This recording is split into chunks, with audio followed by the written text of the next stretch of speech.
Editor's note: Peter Bergen is CNN's national security analyst, a vice president at New America and a professor of practice at Arizona State University. He is the author of United States of Jihad, Investigating America's Homegrown Terrorists. David Sterman is a policy analyst at New America's International Security Program.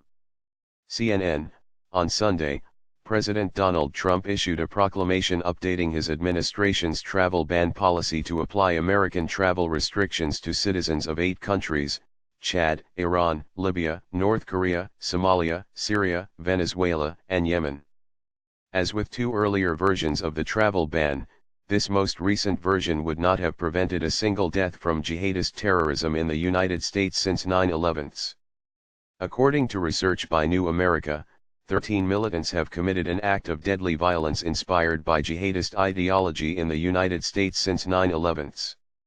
None of them came from any of the total of 10 countries that have been included in the 3 iterations of the Trump administration's travel ban. Of the 13 lethal terrorists, 8 were born in the United States, and all 13 were citizens or legal permanent residents of the United States at the times of their attacks. Nor would the travel ban, in any of its forms, have prevented the 9/11 attacks, which were carried out by 15 Saudis, 2 Emiratis, an Egyptian and a Lebanese citizen. None of those countries are among those listed in the travel ban. Sunday's order added Chad, North Korea, and Venezuela to the list of countries facing travel restrictions while dropping Sudan, which had been covered by a previous version of the ban. The homegrown threat. The terrorist threat in the United States is an overwhelmingly homegrown phenomenon.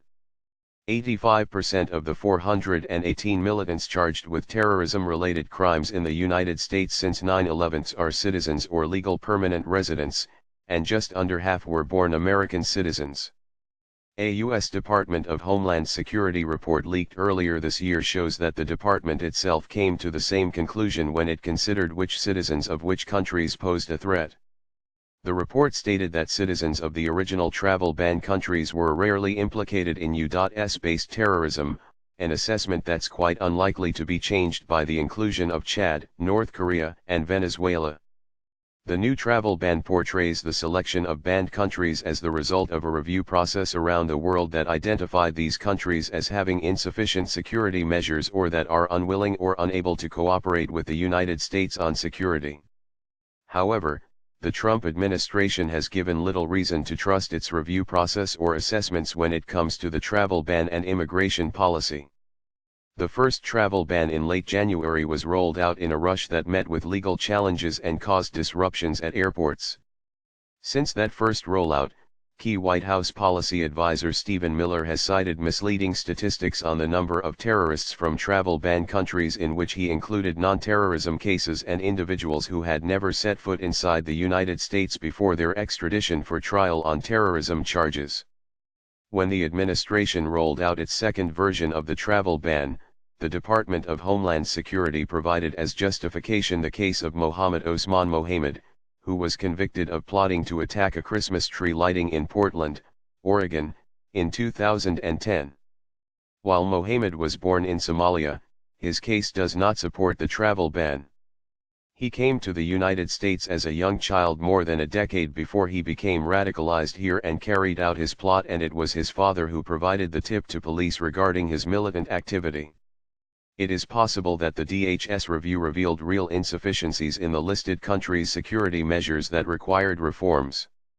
However, given the administration's rushed efforts to implement previous versions of the ban and its misleading defenses of the ban, it seems plausible that the administration crafted a process to add 2 non-Muslim majority countries to the ban so as to shore up its legal defense when the U.S. Supreme Court takes up the question next month of the president's authority to issue such a ban. The 2 non-Muslim countries were easy additions to the travel ban. After all, the number of North Korean visitors to the United States is negligible. Similarly, the Venezuelan ban only affects a number of the country's diplomats and their families. The travel ban, in short, is a solution to a problem that doesn't exist, and rather than originating with a well-thought-out review process of security measures, regardless of religion, It began with Trump calling during his campaign for a total and complete shutdown of Muslims entering the United States.